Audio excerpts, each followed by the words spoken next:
नमस्कार मित्रांनो, मी Nilesh Patil, founder and director of Cleon healthcare. मित्रांनो, गेल्या व्हिडिओमध्ये आपण बघितलं की शरीरामध्ये साखरेचं कार्य चालतं कसं, आपल्याला एनर्जी मिळते कशी. या व्हिडिओमध्ये आपण बघणार आहे की प्रॉब्लेम कुठे आहे.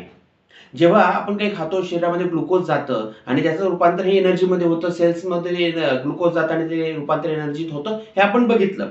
बरं, काही कारणास्तव हे शरीरामध्ये ग्लुकोज मॉलिक्यूल जो आहे, ग्लुकोज आहे, साखर जी आहे, या सेल्समध्ये जात नाही आणि त्याचं एनर्जीत रूपांतर होत नाही.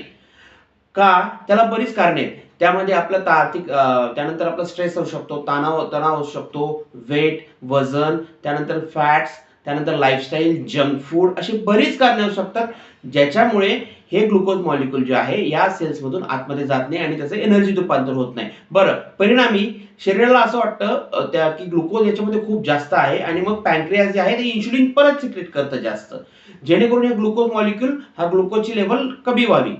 पण हा ग्लुकोज यात जात नाही आणि याची लेवल कमी होत नाही. म्हणून आता सगळ्या अर्थाने की ग्लुकोज मॉलिक्यूल आणि इन्शुलिन हे दोघं शरीरामध्ये खूप जास्त प्रमाणात होतात आणि जेव्हा ही लेवल खूप जास्त होती, याला आपण म्हणतो डायबिटीस, आणि ही येतो टाईप 2 डायबिटीस मध्ये.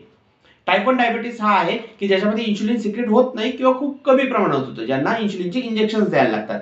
टाईप 2 मध्ये काय होतं, आहे शरीरामध्ये ग्लुकोज आहे, इन्शुलिन आहे, पण त्याचं रूपांतर हे एनर्जीत होत नाहीये. ग्लुकोजचं रूपांतर एनर्जीमध्ये होत नाहीये, त्यामुळे शरीरामध्ये ग्लुकोजचं प्रमाण वाढतंय आणि त्याचं रूपांतर हे फॅटमध्ये होतंय. म्हणून परिणामी मग आपलं लिपिड प्रोफाईल जे आहे, ज्याच्यात कोलेस्ट्रॉल आपण म्हणतो, एलडीएल कोलेस्ट्रॉल म्हणतो आपण, त्याच्यामध्ये हे वाढतात त्याच्यामध्ये, आणि त्यामुळे बऱ्याचशा समस्या उद्भवू शकतात. स्त्रियांमध्ये जेव्हा हार्मोनल इम्बॅलन्स होतो, हार्मोन इम्बॅलन्स म्हणजे काय, जेव्हा मासिक पाळी किंवा इतर काही कारणांमुळे त्यांचे हार्मोन इम्बॅलन्स होतात, त्यामुळे पण हे होतं.